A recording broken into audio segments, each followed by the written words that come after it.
Welcome back mga kaaldab. Ito na naman po ang inyong lingkod, si Mr. Destiny. At magbibigay po tayo ng pinakamainit na update po ngayon sa social media mga kaaldab. Pansin nyo po ba na mga post ni May?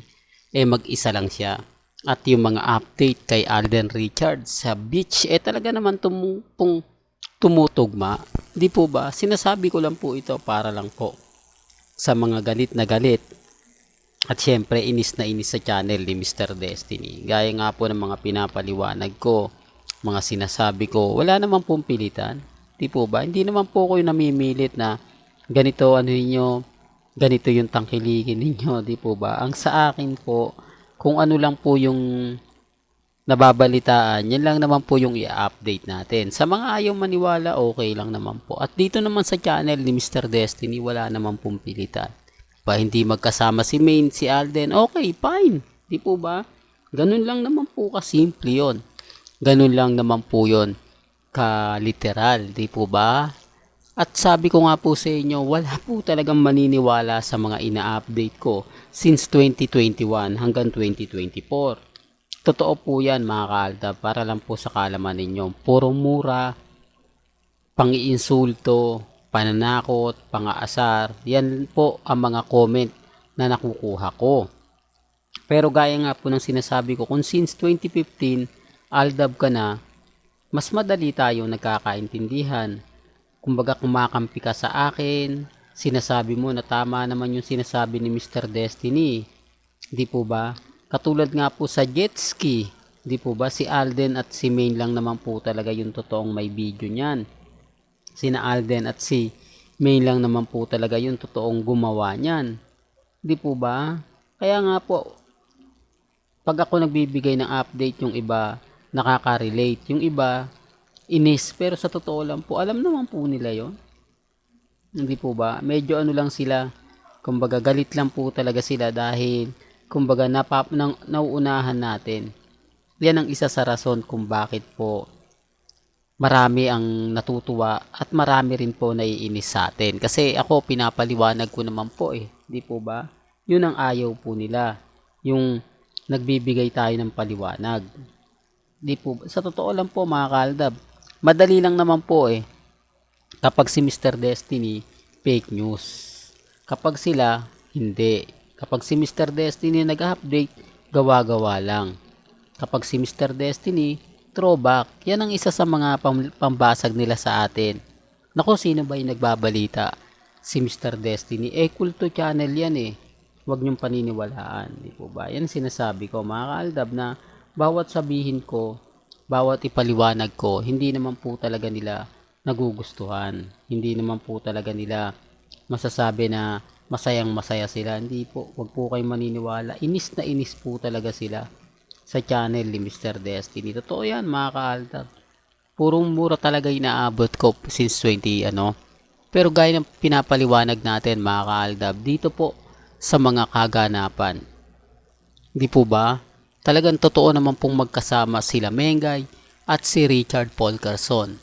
At pagdating po sa Legit Dabber Cats, dati-rate kapag nagsiswimming si Mengay o pumupunta sa mga Boracay, Maldives, inaasar sila ni Wally, ni Jose, ni Paulo. Pero bakit parang hindi nagpaparamdam at wala man lang epekto ito kina Jose, Wally at Paulo?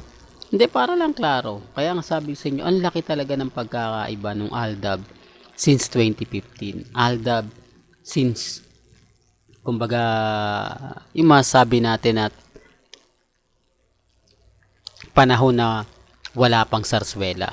Panahon na kung saan masayang masaya pa po ang buong Aldab Nation. Di po ba? Totoo naman po yung sinasabi ko Totoo naman po yung mga pinapaliwanag ko. Pero gaya ng sinabi ko, wala pong pilitan.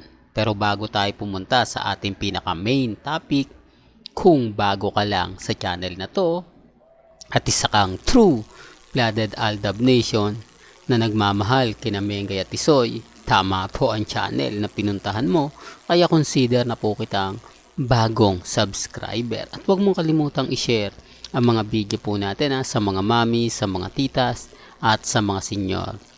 Pansinin nyo po yung video na to. Sa tingin nyo mga kaaldab, halos kulang na lang po talagang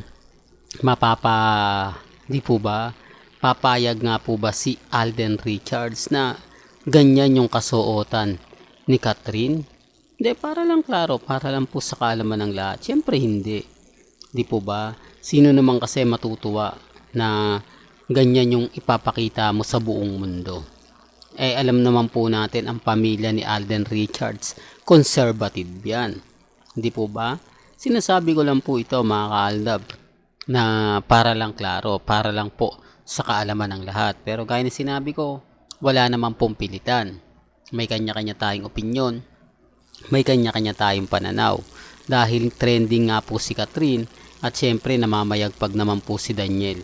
Gaya nga po na sinasabi natin, kailangan gawin ito ng ABS-CBN para humakot na naman po ng kumbaga pera. Dahil ang bali-balita nga po talaga, Alden Richards kay Jericho Rosales, ano lang yon, nagpapapansin lang daw po yon.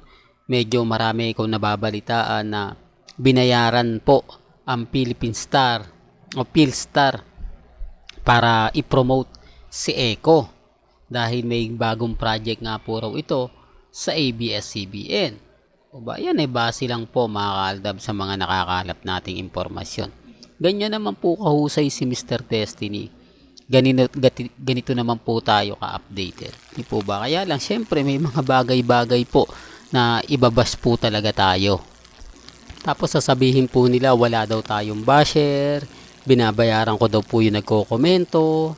Hindi po, wag po kayo maniniwala doon. Galit na galit lang po sila sa mga pinapaliwanag ko. Ang dami kasi mga kumakalat po talaga na mga issue, cut din, di po ba? Normal lang po yan.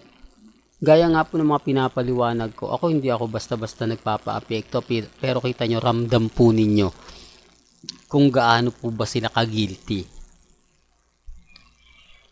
Kung gaano po sila ka-apektado. Hindi po ba? Sinasabi ko lang po ito para lang po sa mga taong bumibisita, sa mga taong nagmamahal po kay Mr. Destiny. Kaya nga po ako hindi ako nagpapatinag kasi nang dahil po sa inyo. Kahit papaano masaya ako dahil marami pa since 2015 hanggang 2019 na sumusuporta po sa channel natin. Kaya ang sabi ko sa inyo, wala po ako nakukuhang bagong subscriber simula 2021 hanggang ngayon 2024. Lahat po yan pang-iinsulto, pang-aasar, para lang po alam po ninyo. Kasi yung sinasabi ng iba, marami pa raw tayong kumbaga nakukuha subscriber, nalilin lang. Hindi po, wala na pong mag-aano sa atin. Kasi inong kinasal po 2023 si Congressman Arjo, pambabash na nga po talaga yung inabot sa akin. Walang gandito na lang po ang ating latest updates. Kaya kung gusto nyo pa po ng pinaka-latest at sariwang update, abay tumutok lang po kayo dito po sa channel ni Mr. Destiny para updated po kayo sa mga latest at sa mga bagong video po na ilalabas po natin maya-maya lang. Hanggang sa muli, salamat po sa panonood at pakikinig.